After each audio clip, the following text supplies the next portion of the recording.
Gotta be for Jesus, or we don't like you. If you are brown and Muslim, we really don't like you. Fucking under God, indivisible. Talk about propaganda. Alright, that's what we're gonna watch after. Boom, boom, boom. Second debate. Only gonna do 2 clips. I'm not going to do this whole thing. That's ridiculous. That would be stupid.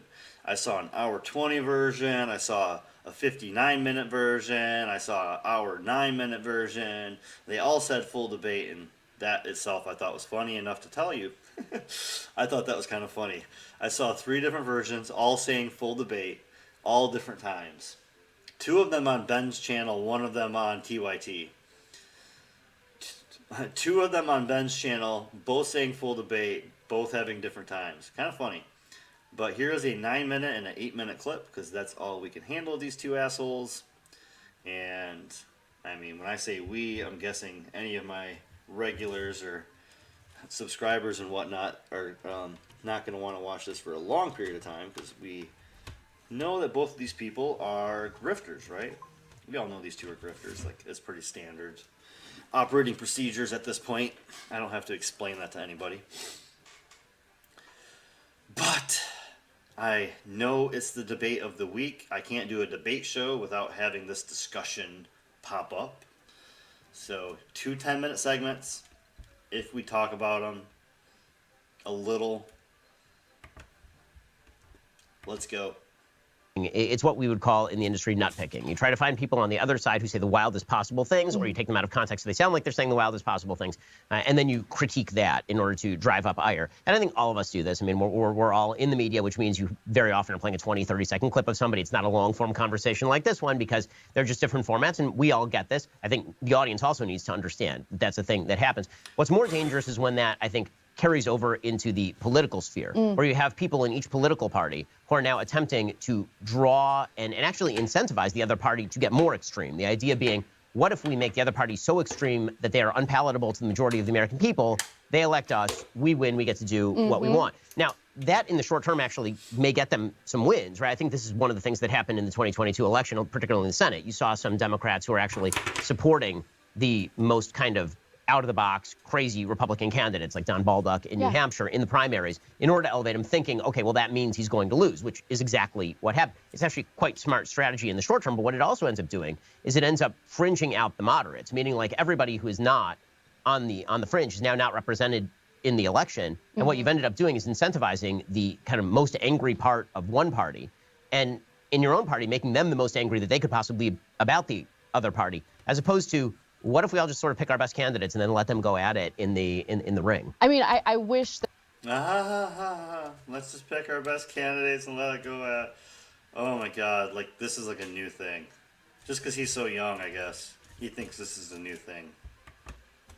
That was the actual method and strategy, but you would actually have to have a campaign strategy that offers the voters something to vote on instead of something to vote against. And I think that this has actually been an incredibly dangerous strategy for the Democratic Party, because we've been in divide and conquer for like 80, 90 years. There is no new strategies. It's still divide and conquer. They might feel super confident that their candidates can beat someone who's on the extreme right, but there have been instances where that wasn't the case. I mean, certainly in 2016, the Democratic National Committee was really propping up Donald Trump under the assumption that there's no way Hillary Clinton would lose to Donald Trump. Well, here we are. I mean, Donald Trump won, clearly. So there's that part of it. I also think when you consider the campaign donations that ordinary people give to the Democratic Party, they were not under the assumption that their hard-earned money was going to go toward far-right candidates in order to, you know, give these Democratic candidates a leg up in their mind. I mean, again, it's very, very risky to do that. I don't think it's a smart strategy at all. For the Democrats, even in the short term, again, it's risky, okay? Sometimes they get it wrong. And if you don't give people something to vote for, meaning if you don't have policy proposals, actual solutions that are appealing to voters, are they going to show up just to vote against the person you've been fear-mongering about? I don't think it's smart at all. Aside from that, I think what you're saying is also correct in that the conversation increasingly becomes dominated by lunatics. And I don't think that's representative of most Americans. And there's also this problem of lumping in everyone together in like this neat little box of ideology, right? So I think in the minds of a lot of people on the left, you are the exact same person as Tucker Carlson, right? And I think you're different. I think you're different from Matt Walsh. I think you're different from Candace Owens. You guys are all in the Candace and him are both grifters, so they're not different in that way. Just the way like you and Jank are grifters, and Kyle Kalinske is an obvious fucking grifter. Jesus. So yeah, I mean, there's certain people in these bigger realms that we can say are that. I bet you and Ben aren't actually going to be like, I bet you guys went out to lunch and had drinks or whatever because you're not actually very different people. You both got into the spheres that you did for increased in influence and income. And income was probably before influence for both of these people that were watching. the same network. I commend you for having differences of opinion on the same network. And I'm sure it can be uncomfortable at times, but there are nuances and differences, and I think it's important for people to uncomfortable at times. Yeah, like how you fired Jimmy because he had a different opinion of you guys, or how you guys got rid of all dissenting voices at TYT because it's uncomfortable at times. Like you got rid of everybody that was against you as the Russiagate shit because it's uncomfortable at times. Kind of like that, huh? Oh man, I hate both of them. It's great. I love this. be cognizant of that because I don't want to be lumped in with someone on the far left, right? I have We don't want to be lumped in with you. We don't. Oh, by the way, I don't have many things to tote my head on. I mean, some likes from some of my favorite people, you know, a retweet or two from some of my favorite people. My biggest thing that I can hang my hat on is that bitch blocked me on an argument about, I want to say, force the vote. She blocked me on Twitter. And still not unblocked me or anything. She blocked me on Twitter over force the vote. Oh, man. They are both in the 1%. Yeah, she's making like $2 million a year. And thanks again for the sub, Viceroy. I was listening at work, so I was super bored most of the night. But that was an interesting conversation on his show tonight. Non-smoker getting in an argument with a fucking bootlicker liberal. And then I had to hit mute for the rest of the time. Oh my god, these two. Like, it's so fun to hate on both of them. I don't know if I can even do both 10-minute clips. Yeah, we're gonna. significantly different opinions from them on certain matters. And I think it's important to know what those differences are and not let, again, the extreme ends of the spectrum represent the entire country. So, you know, one of the things that you mentioned there is the idea. The extreme ends of the spectrum that are anti-war and anti-corporations and anti-capitalism. One side wants anarchy, the other side wants communism. Crazy. I'm okay with communism or anarchy, honest to God, over the fucking capitalist system right now. And Karen Kasparian blocking me on Twitter.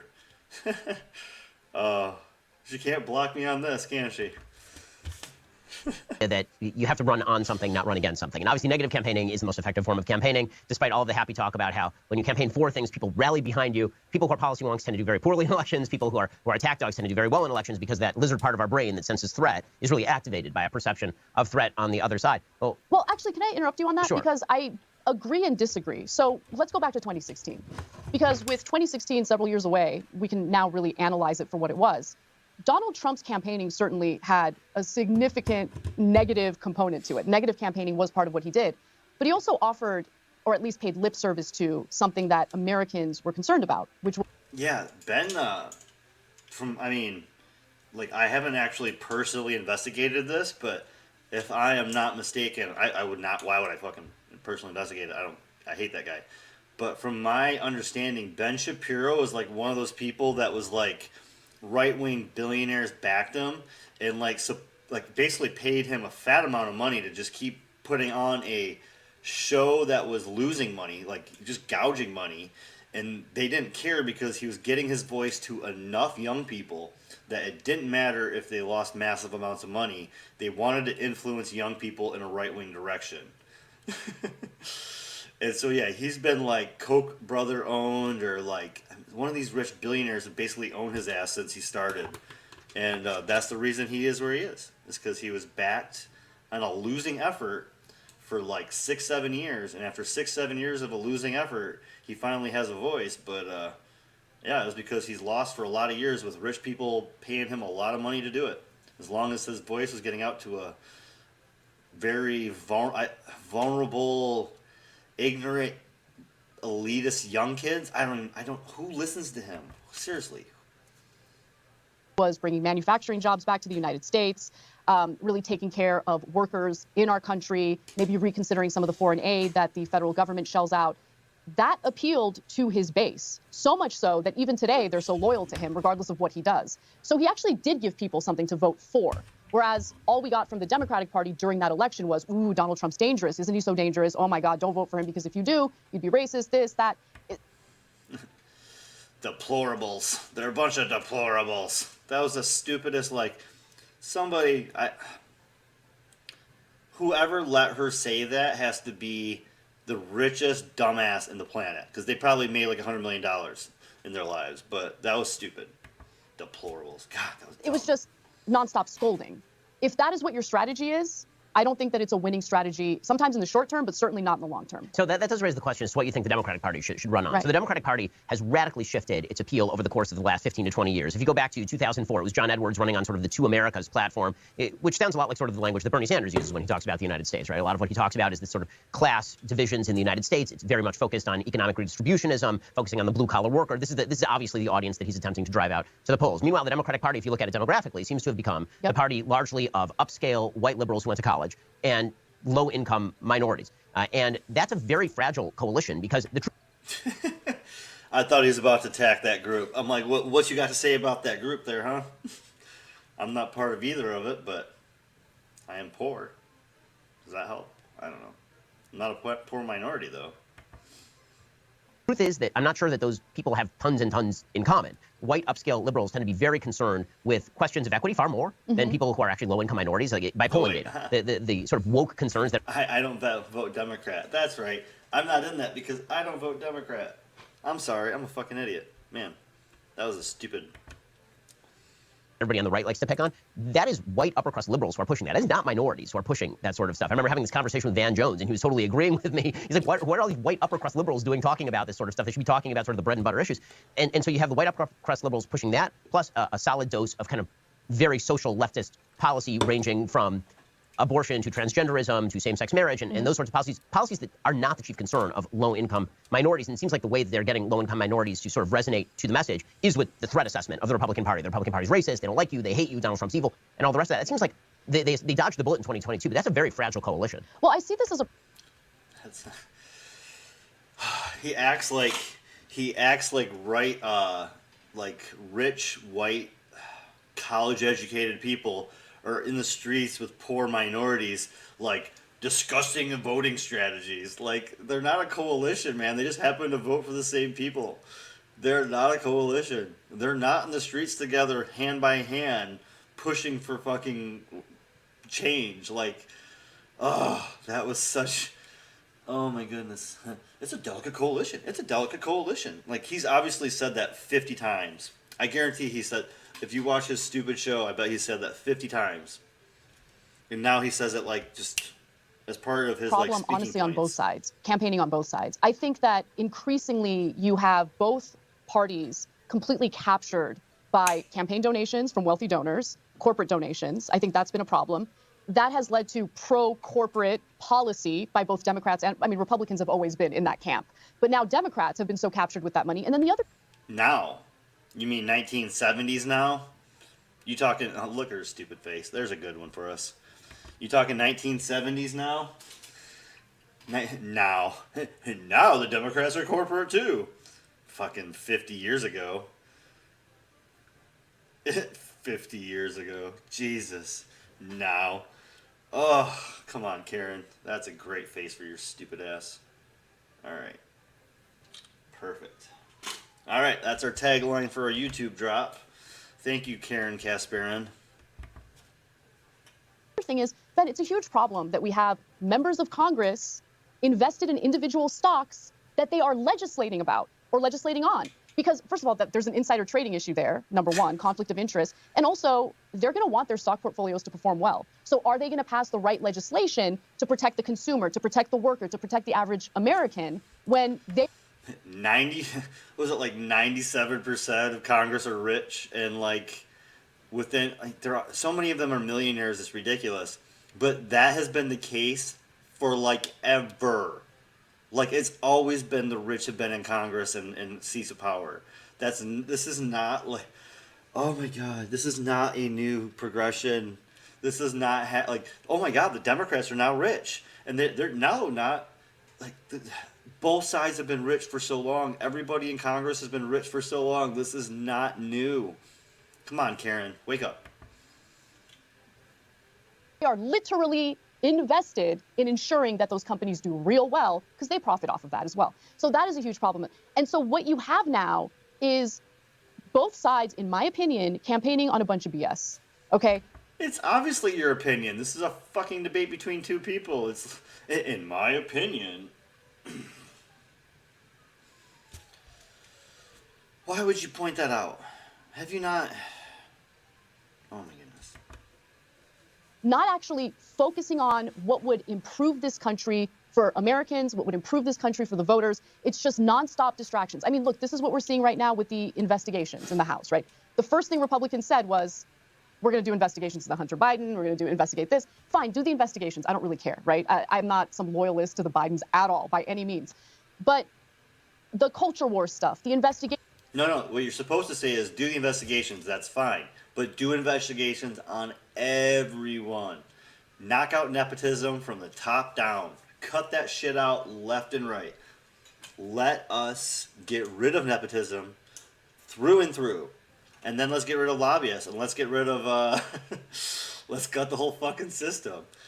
Oh, she never takes, TYT is so comfortable. No one takes anything, rich are too comfortable, man. It's really important for Americans to understand none of this stuff at the end of the day is going to improve your life. Okay, so all the distractions, we need to be privy to the fact that they're distractions, and we need to get back to actually hashing out what policies need to pass in order to make sure that Americans are thriving. Nope. What we need to do is get in the streets and protest and riot, put pressure on politicians, having like people shut down cities while other people are shutting down DC, and that's how we would actually get some progress. While maybe also having a few progressives in Congress that would actually, but nothing's going to happen through freaking DC alone. Nothing's going to happen through legislation alone. It's going to take the pressure of the people, not calling and saying, hey, can you please vote the right way? I know you're hearing. Like, that's not going to do anything. It might annoy them on, like, medium issues where, like, they're not getting pressured from their lobbyists. Maybe the calls will help when they're not getting pressured from lobbyists. But they're not going to go against lobbyists. Yeah, no, fucking France had that shit right. You said, oh, you're going to change our retirement age from 62 to 64? We'll shut this fucking country down. We're like, what, 67? Shit, we don't need to retire ever. We'll fucking work till we die. Medicare, who needs it? No big deal. We'll roll over and take it. Like, what does it take for American to fucking snap, right? Like, France is like 64. There's no fucking way I'm waiting till 64 to retire. I'm retiring when I can. Fuck that. We're already at 67, right? Aren't we at 67 for our generation? I think so. I'm pretty sure we've pushed it to 67 by the time we get up there. So we're already kicking that shit down. And France won't even go to 64. They're like, no, we're not going past 62. No. Watching the Young Turks, so really appreciate it. Why am I watching this jackass? Fuck you, Jink. All right. Damn, yo. Yeah, 67. That's what I thought. We've already kicked the can back to 67, and France jumped up and said, fuck you, we're not moving past 62. And we're just like, 67? Shit. Add it on, yo. We don't even need Medicaid anymore. Cut it. No big deal. We can die right when we retire. Aren't we at like 5 years now? Like America's at like the 5th year that our age expectancy is finally decreasing. For 200 years of our entire existence, the age expectancy has been going longer and longer and longer. Like our entire government's history, our entire nation's history has been getting longer and longer life cycles. And now, like the last 5-10 years, we're finally decreasing on life cycles because our advancement in technology and healthcare is getting amazing, except for that we're profiting on it because capitalism sucks. Capitalism sucks. It really does. It's really the worst. It really is. It's just not a good system, and we're stuck in it, and we're ignorant. And part 2 of our debate with this. I only had 2 debates tonight, and then we got some news to catch up on. We got some news. We got Ukraine. Ukraine from the Hindu Times. Ukraine from Shadowproof. Ukraine from Mint Press News.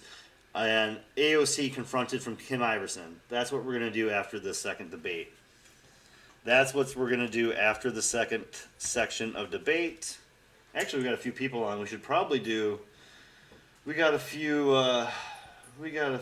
subscribers on. We should probably do a Government Secrets bonus episode. Get one of those Patreon bonus episodes in too, huh? Yeah, let's do that next. All right, let's do this, and then we'll do the Patreon, and then we will do some news. But I'm going to smoke. We're an hour in, and this... Yeah, I'm taking a smoke break. Get your drink, get your smoke, do what you got to do. An agreement is... I think indirectly it will have serious effects on labor, but the sort of willingness now to face up to the threat that China represents is going to have some pretty dramatic impact on reshaping supply chains, on reshaping how manufacturing and labor work, particularly in the United States. I think a lot of the outsourcing that has gone to China is going to be reshored in fairly short order, given the fact that both parties are now realizing what a threat China represents. Well, look, and aside from China being an adversary and all of that, and I'm a little uneasy with some of the rhetoric that I'm seeing, and it seems like an area where Democrats and Republicans are united. The rhetoric, I don't want it to lead toward an actual war with China, and I feel like Biden has been irresponsible with some of the things he said, like, oh, if China invades Taiwan, we'll have boots on the ground. Don't say stuff like that. That's incredibly stupid. But in terms of the No, it's great to put a red line. We should have a red line for China. It's really intelligent, actually. Oh man, all of her stupid faces that I paused for are killing it tonight. Man, I hope the Twitch automatic thumbnail does one of these faces for her for my thumbnail, because been really good, really lucky on the stupid faces for the Karen tonight. supply chain issues, I'm very happy to see that politicians are finally waking up to the fact that we need to manufacture things in the United States. I mean, this is one of the failures of, Venezuela's policies. They stopped manufacturing things, started importing everything. And once oil prices went down, and oil, of course, is their number one commodity and export, they were screwed, right? So we experienced how insanely fragile our supply chains are. We need to manufacture jobs here in the or manufacture products and bring jobs back here to the United States. I like that we're headed in that direction to some extent. The CHIPS Act is a good example of that. So we'll see. We'll see what happens. I think there's certain specified industries, chips are obviously one of them, right, where they actually implicate national security. And so you are going to see some right-left coalitions that are sort of odd when it comes to reshoring, that sort of stuff. Same with pharmaceutical drugs, by the way. That's true. Yep. Any stuff that has been manufactured in China heretofore and that seriously impacts national security is going to... Oh, that's hilarious. The drugs thing. Mark Cuban, he wants to start, he built one in Texas. He wants to build them all over major cities. And just your basic drug manufacturer. That's what he's trying to do. Because we should be making drugs in America, and it makes so much fucking sense. Ooh. Be reshored. Much of it's not going to be reshored in the United States, by the way. A lot of it's going to end up in Vietnam. Some of it's going to end up in Thailand. Mexico.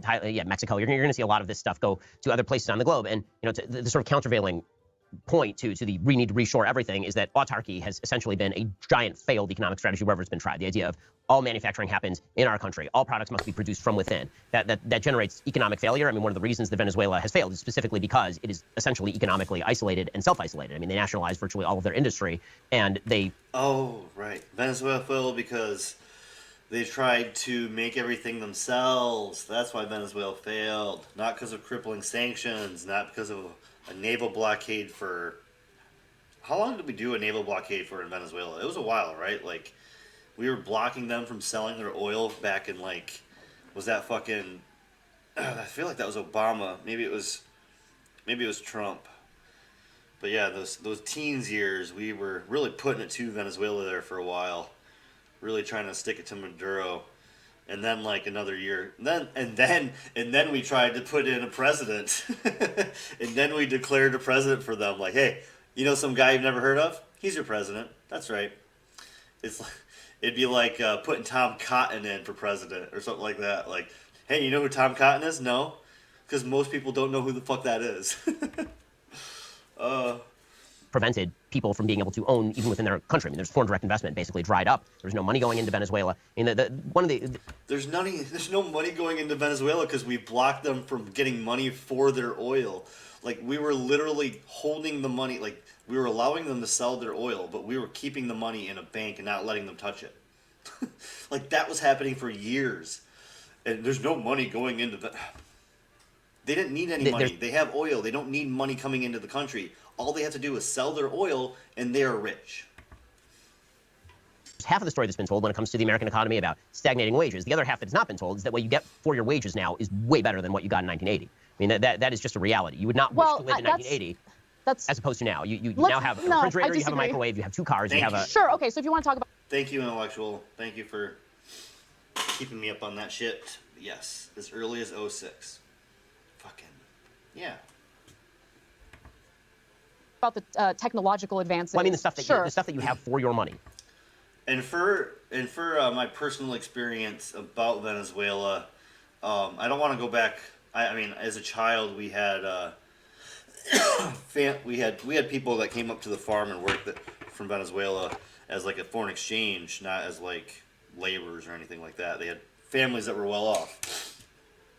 But my Venezuela friends in Charlotte, they were very much for the old socialists, but Maduro, I guess, had kind of spoiled things, is what they feel was. And that could be because they thought Maduro spoiled things, or that could be the crippling sanctions. It's hard to say with lower income families how they experience things and how they take in information. But nobody seemed to have a problem with the, that initial socialist push. Nobody had a problem back then. Aside from 2 specifically government-subsidized areas, healthcare and education. There's a lot of crap. Okay, so look, honestly...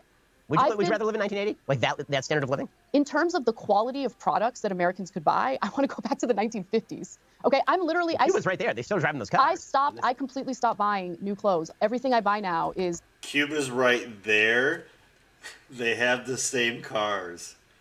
Oh, I hate fucking Ben Shapiro so... I hate Karen, but I hate Ben so much. I hate him so much. Oh. Vintage, made by American garment workers in the 1950s. And those garments, by the way, look like they're brand new. Brand new. Quality. Like what we did... But the percentage of salary that you would have to spend on that is much higher. That's true. So for the worker, you're not shopping vintage shops in the 50s. No. What is he talking about? Percentage of income. Look at his fucking suit and jean. Look at his outfit. Look at this posh motherfucker's outfit, yo. I said posh to somebody today. They didn't know what I'm saying. So if you don't know what posh is, please hit me up in the chat. I want to make fun of you. Look at this posh motherfucker talking about percentage of income on clothes. How much does he spend on every one of his blazers? What a prick. Oh, my kitty cat.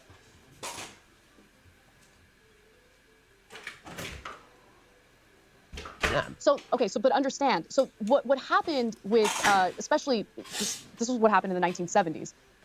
We started offshoring jobs and really focused on consumerism, right? So wages started to become stagnant. But Americans were okay because they can rely on cheap products that are made in other countries through exploited labor, right?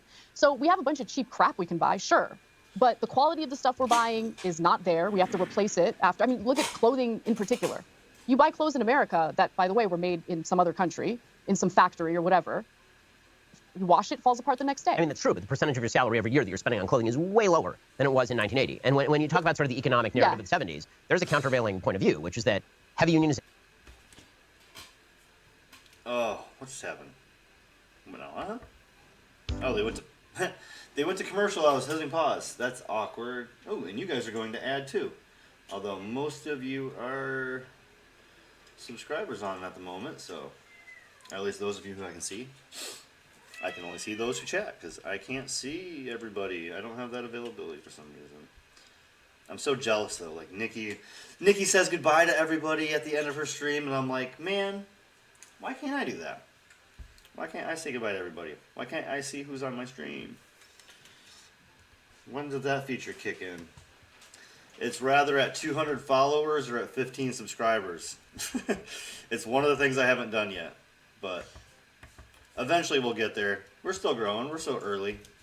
I'm super late at night. I'm not freaking joining panels or debating anybody or doing any of the things that get you followers fast. We're growing slow and casual. No big deal. Maybe if I buy a new computer, if I have a really good bartending season this year, I'll buy a new laptop and we'll fucking attack it. We'll start going at motherfuckers on debate. But I don't feel like doing that with the old shit. Let's just have fun. If we get to that point, we come election season and we want to start debating motherfuckers, we'll debate motherfuckers. But not right yet.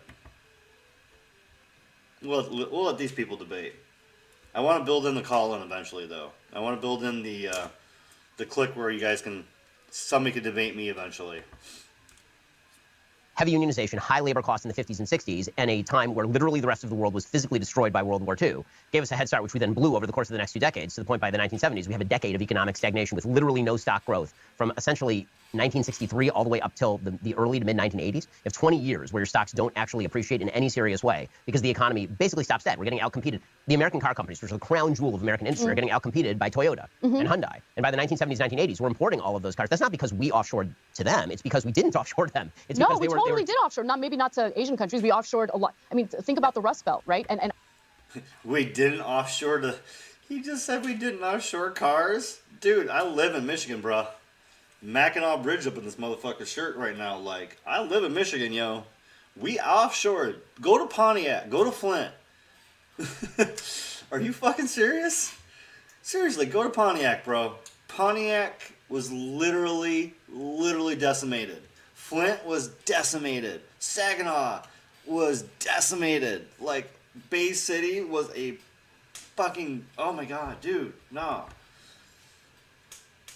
all the manufacturing jobs that went to Mexico. The offshoring happened later. That offshoring happened in the 70s, 80s, and 90s. Correct, That was an aspect of attempting to compete with the import of cars from other countries. I mean, Toyota becomes a world power in terms of being an actual global corporation because our manufacturing costs.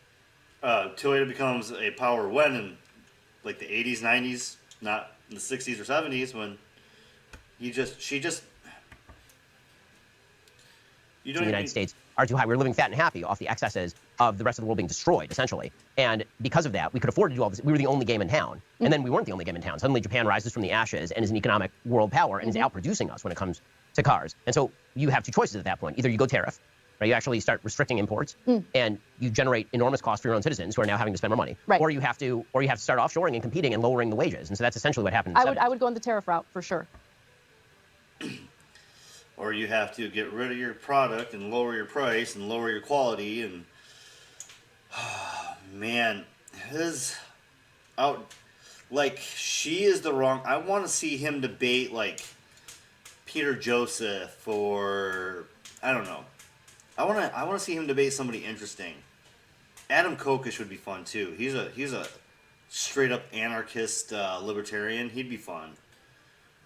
Peter Joseph, a resource-based economist-based world. Like, he thinks we should be a resource-based, not a capitalist-based. Like, there's enough resources, we just fucking use them. We just utilize them and use them properly. So, right, so, I mean, and by the way, so Trump, right? I mean, this is sort of that right-left horseshoe that's been happening. Obviously, I wouldn't, because if you just, again, I will go back to my original point. I don't think that you'd be willing to have many takers who would be willing to go back to 1980s level standard of living from 2022. We have for as much as we can talk about the excesses of Amazon, we now live in a world in which you can take a device out of your pocket, you can hit a button, and any product on earth will arrive at your door in 2 days. That's true. And look, that's part of Oh, you just don't understand everybody, do you? You just don't understand everybody. consumerism, and it would certainly be a culture shock for Americans to rethink whether or not they need all of this stuff that's made in other countries. So that's the honest trade-off. Yeah, and I appreciate the honest trade-off. No, and I am being honest. And look, I acknowledge that people might not agree with me. Most people might not agree with me. But for me, in my personal life, have become a lot more happy in rejecting that consumerist mentality. When I spend my money, I spend on quality items that are going to last. And I just feel better about my purchases knowing that it was made, at least at a time, when people were unionized, when they were actually making living wages, they were succeeding, they were able to buy homes for them. I have noticed that I start paying attention to union companies a lot more lately. I don't know if that's just the last 2 years for me as well as y'all, but I like if I know something's union made, like if I see like, oh, these products are union made, I'm like, oh, okay. That helps steer my purchasing power, right? Like I'm purchasing more union made products than like I've learned the whiskeys, I've learned the vodkas, I've learned these things that I'm like, oh, that I will buy from them. And as a bartending manager who buys for a bar, actually, now I'm buying for 2 bars. I use that purchasing power to buy things that are from union companies. Like I'm going to try to sell union made and local made whiskeys. I'm going to try to sell union made vodkas. I'm going to try to sell union made and local and sustainably sourced shit. Like that's something I can do. I guess Karen here agrees that, do the thing you can do, right? I got to agree with her once in a while, I guess. I don't have to. Themselves and their families. I want to go back to that. The fact that most Americans now are not able to buy a home in America is insane. We need to figure out what it is that's leading to this. Well, we know why we have this inequality, what we can do to lessen that economic inequality, because we want more Americans to actually enjoy that slice of the once American dream. Thanks for watching The Young Turks. Really appreciate it. Another way to show support is through YouTube memberships. God, You'll get not a chance.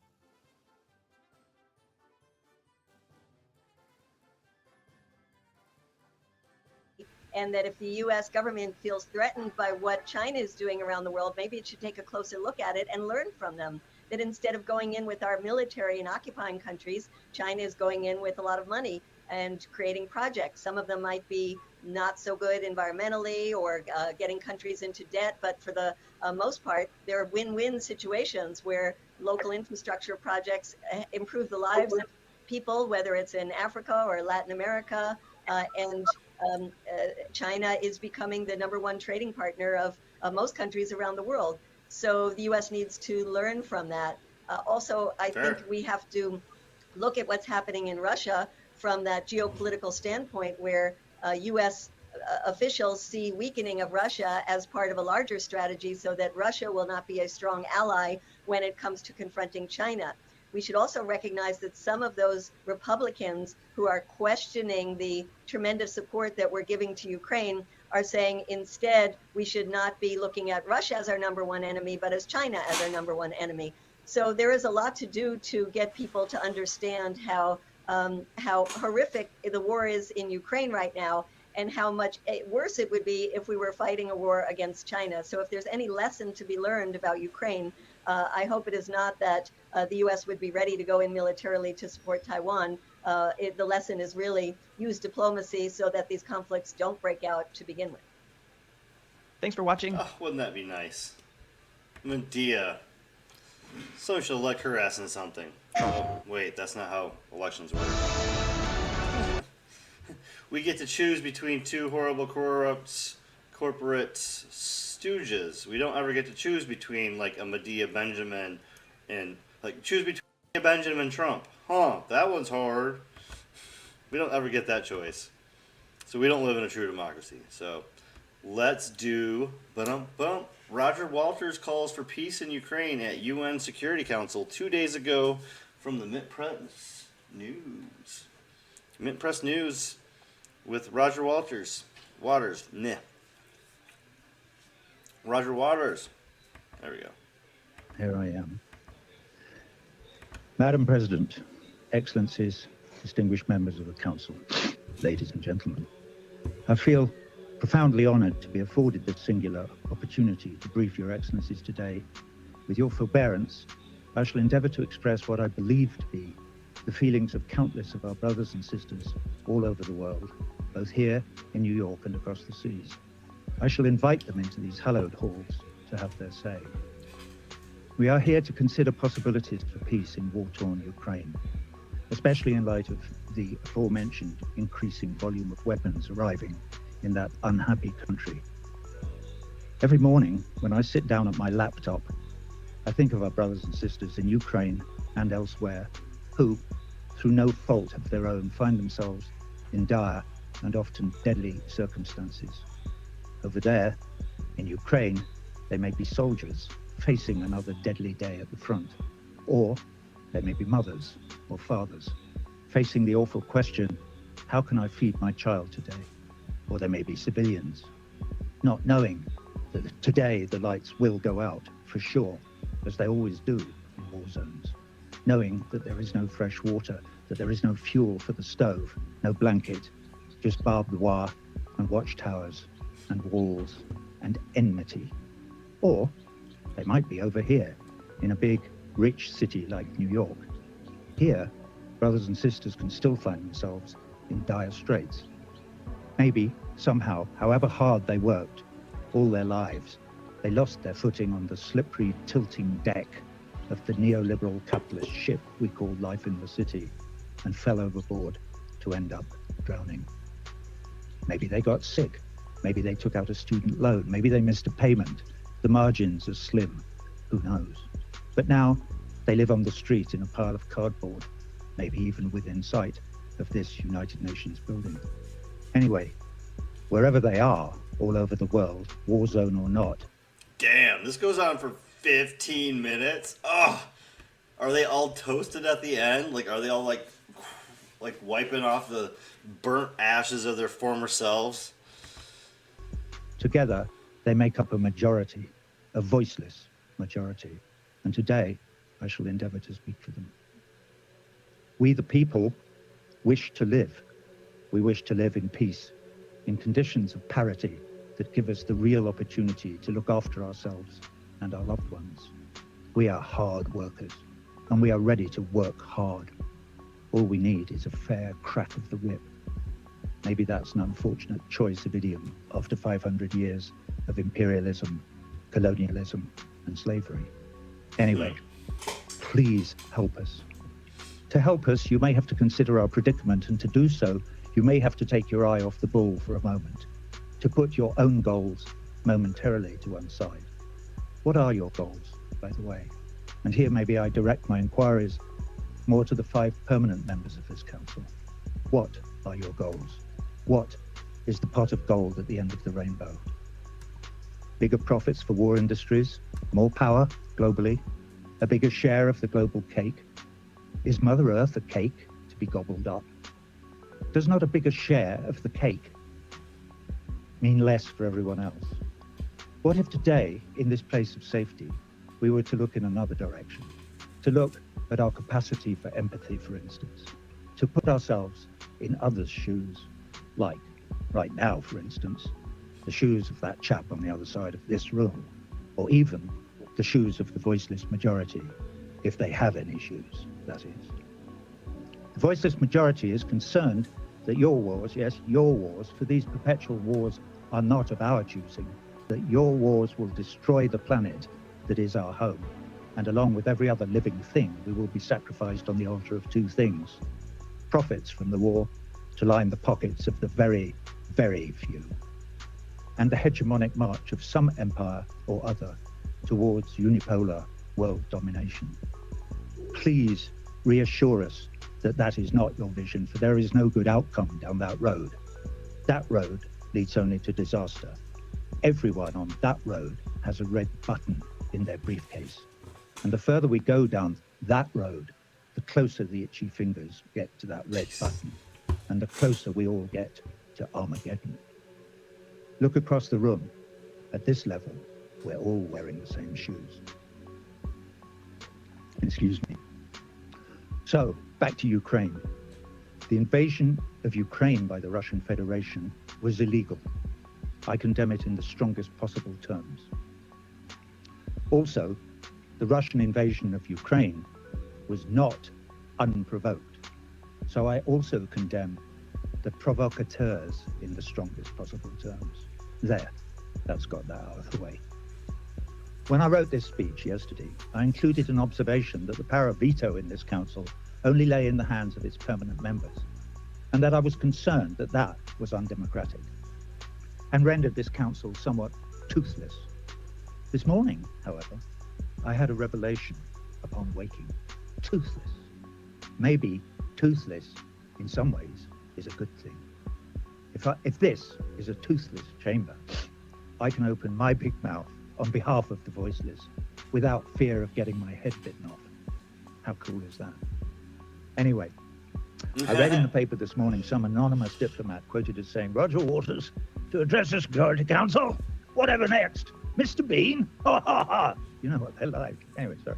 For those of you who don't know, Mr. Bean is an ineffectual character in an English comedy show on television. So it's a penny to a pound.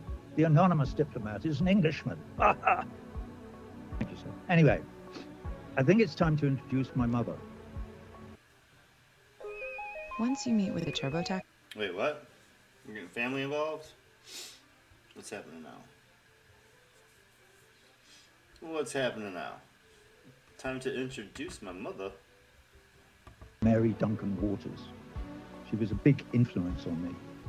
She was a school teacher. I say was, she's been dead for 15 years. My father, Eric Fletcher Waters, was a big influence on me too.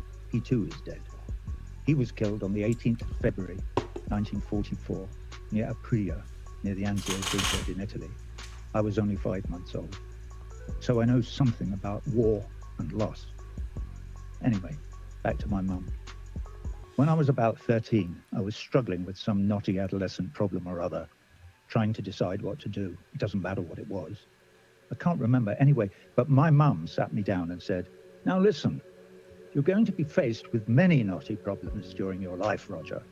And when you are, here's my advice. Read, read, read. Find out everything you can about whatever it is. Look at it from all sides, all angles. Listen to all opinions, especially ones you don't agree with. Research it thoroughly. And when you've done that, you will have done all the heavy lifting. And the next bit is easy. Is it? Okay, Mum. Well, what's the easy bit? Oh, the easy bit is you just do the right thing. Whew. So speaking of doing the right thing brings me to human rights. We the people want universal human rights for all our brothers and sisters all over the world, irrespective of their ethnicity, religion, or nationality. To be clear, that would include, but would not be limited to, the right to life and property under the law. For instance, for Ukrainians. And, for instance, Palestinians. Let that sink in. And obviously, for all the rest of us as well. One of the problems with wars is that in a war zone or anywhere where the people live under military occupation, there is no recourse to the law. There are no human rights. Today, our brief is the possibility of peace in the Ukraine, with special reference to the arming of the Kiev regime by third parties. I'm running out of time, so what do the voiceless millions have to say? They say, thank you for hearing us today. We are many who do not share in the profits of the war industry. We do not willingly raise our sons and daughters to provide fodder for your cannons. In our opinion, the only sensible course of action today is to call for an immediate ceasefire in Ukraine. No ifs, no buts, no ands. Not one more Ukrainian or Russian life is to be spent. Not one. They are all precious in our eyes. So the time has come to speak truth to power. You all remember the story of the Emperor's new clothes. Of course you do. Well, the leaders of your respective empires stand, in one degree or another, naked before us. We have a message for them. It is a message from all the refugees in all the camps, a message from all the slums and favelas, a message from all the homeless on all the cold streets, from all the earthquakes and floods on earth. It is also a message from all the people, not quite starving, but wondering how on earth to make the pittance they earn meet the cost of a roof over their head and food for their families. My mother country, England, is, thank God, an empire no more. But in that country now there is a new catchphrase, eat or heat. You can't do both. It's a cry echoing around the whole of Europe. Apparently, the only thing the powers that be think we can all afford is perpetual war. How crazy is that? So, from the 4 billion or so brothers and sisters in this voiceless majority, who together with the millions in the international anti-war movement represent a huge constituency, enough is enough. We demand change. President Biden, President Putin, President Zelensky, USA, NATO, Russia, the EU, all of you, please change course now. Agree to a ceasefire in Ukraine today. That, of course, will only be the starting point, but everything extrapolates from that starting point. Imagine the collective global sigh of relief, the outpouring of joy, the international joining of voices in harmony singing an anthem to peace. John Lennon pumping the air with his fist from the grave. We've finally been heard in the corridors of power. The bullies in the schoolyard have agreed to stop playing nuclear chicken. We're not all going to die in a nuclear holocaust after all. At least, not today. The powers that be That'd be have been great. persuaded to drop the arms race and perpetual war as their accepted modus operandum. We can stop squandering all our precious resources on war. We can feed our children. We can keep them warm. We may even learn to cooperate with all our brothers and sisters and even save our beautiful planet home from destruction. Wouldn't that be nice? That'd Your be nice. Excellencies, I thank you for your forbearance. I thank Mr. Waters for his briefing.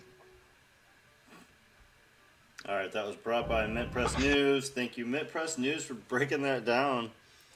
I had one more awesome, sweet-ass clip to do, and it's more Main Street politics than I'd usually want to do.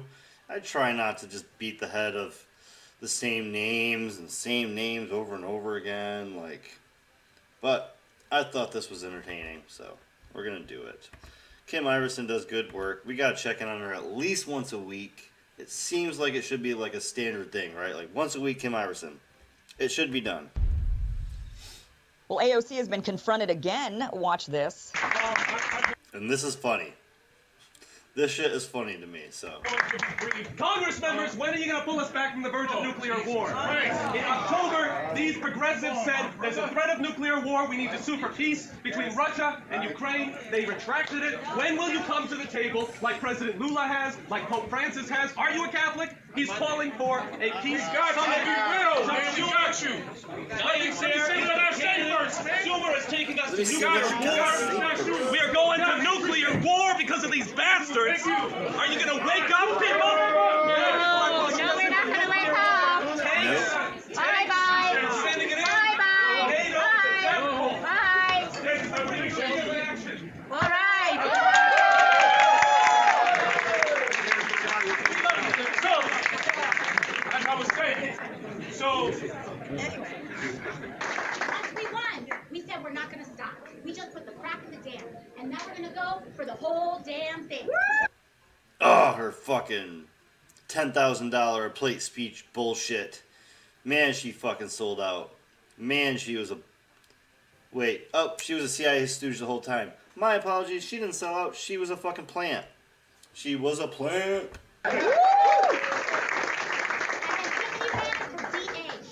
So do you think you're going to win a nuclear war then? Mr. President Lula da Silva from Brazil said that he wanted countries to meet together for peace. What does he have to do with it? Right, because I'm telling you, because she's the woman who's sending my money to go to Ukraine so that we can have a nuclear war. But listen, I have a question though, because the Pope and President Lula are desperately trying to keep us from dying in a nuclear apocalypse.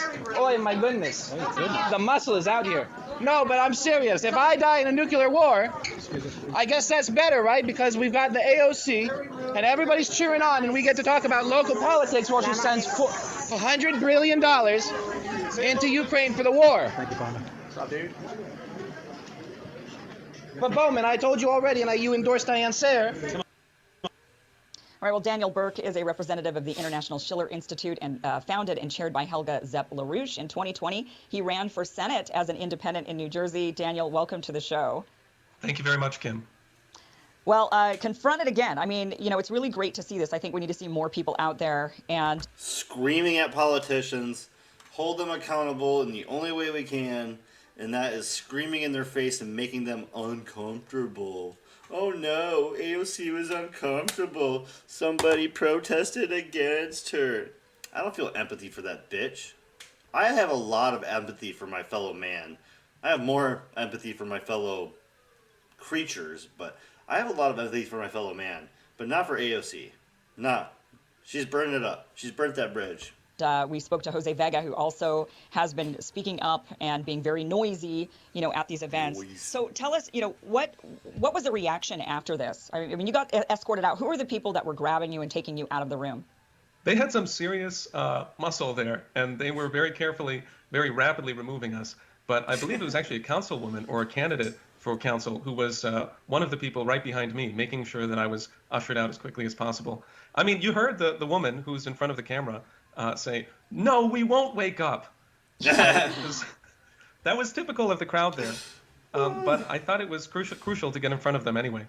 Yeah. What do you think has happened with this branch of, the progressive wing of the Democratic Party? I mean, they were the ones that really people were looking to go in there and shake things up. And what we saw was they didn't. They've just they've fallen in line. I mean, But they're not progressives. They talk the talk. They never voted or did any. They're all allowed to do like one thing a year or some shit. Like, they're not actually progressives. They're allowed to make like one statement a year that's actually progressive. Then everything else they fall in line. They're not progressives. Was that moment when AOC, if you remember, when she first got there and she protested in front of Nancy Pelosi's office with the Sunrise Movement. But after that, we really haven't seen a lot of pushback against the establishment, against the Democratic establishment, unlike what we see on the Republican side of the aisle. Surprisingly, it's the Republican populists who are actually holding Republican establishment's feet to the fire, and they're actually doing the very things that we wished AOC would do, and they're even speaking out against the war machine. Yet here we are. What is going on with these progressives? Well, I think they're betraying the fact that they have absolutely no guts. As I pointed out in my comments, it was in October that letter came out in which they specifically said, on account of the danger of nuclear war, therefore, President Biden, we urge you to seek peace negotiations. And within 24 hours, right, that was retracted. Who is it that's putting their heavy hand on that shoulder? I mean, Chuck Schumer was right there, the most powerful man in the Democratic Party today, I would say, and other than perhaps Joe Biden. And this is an operation to go along to get along. But the crucial thing is that they're risking nuclear annihilation of humanity, and they act like they can get away with that without even responding to the population. Yeah, I mean, we haven't even had votes on whether or not we as the American people want to go to war. We haven't had that vote in decades, and yet we're in endless war. And I don't know how they can, of course Congress doesn't even vote on it anymore. We don't declare war, we just go to war. When's the last time we declared war? We don't declare war anymore. That's not a thing. I meant like, ooh, we're declaring, we don't declare war anymore. Use these legal workarounds to thwart democracy at its core. I mean, they figured out, okay, well, if we just word it this way or if we just do it this way, then we don't need to get the vote of the American people. And that is just really disgusting. And that's the type of stuff that you would expect these progressives to actually be talking about, screaming about, saying the American people deserve a voice in this. This is democracy. We need democracy in this process. And yet they've just completely failed us. I mean, they have 100% fallen in line. And then what was it AOC was talking about after? Later on that video when she says, we just put a crack in the dam, but then we're going to take the whole damn thing. I mean, what was she saying? What was she referring to? She was trying to get this relatively small number of people at this fundraiser to get all excited about their... And this is absolutely like $1,000 plate or that kind of thing too. The people are all very affluent, and there isn't that many people. Like, look around the bar. Like, there's like 30 people in the whole room. Like, this whole bar is like maybe 25, 30 people. Actions to get Democrats into the New York City Council. And there was just a complete disconnect with the reality of what's happening in this country. The breakdown of the economy, the conditions of life for the average person. These are federal representatives, and they're not being held to account for this kind of thing. Yeah, I'm really curious to hear Joe Biden speak tonight and what he addresses. What is he going to be focusing on? Talks. Fucking hate hand talk. Ugh. You ever see my hands doing this when I talk? Or only when I'm making fun of somebody who's a hand talker? Because this doesn't actually make your point any more valid. And it doesn't help at all. And AOC is a massive hand talker. All I can think of is 12 Monkeys and like Brad Pitt's character who's like 12 Monkeys is very obscure. I'm sorry if you don't love it. I love it. I know that they reworked the whole China part of the speech after Balloongate. I'm curious, what will he focus on? Is he going to focus on the economy? What is he going to say about Ukraine? I think we're all kind of waiting with bated breath on, is he going to say endless support, never-ending support? We will take Russia down. I mean, what will he say? I mean, what are you anticipating this whole speech to be about tonight? Well, one way or another, I can't quite forecast what he's going to say, but the narrative about the Ukraine war is breaking down.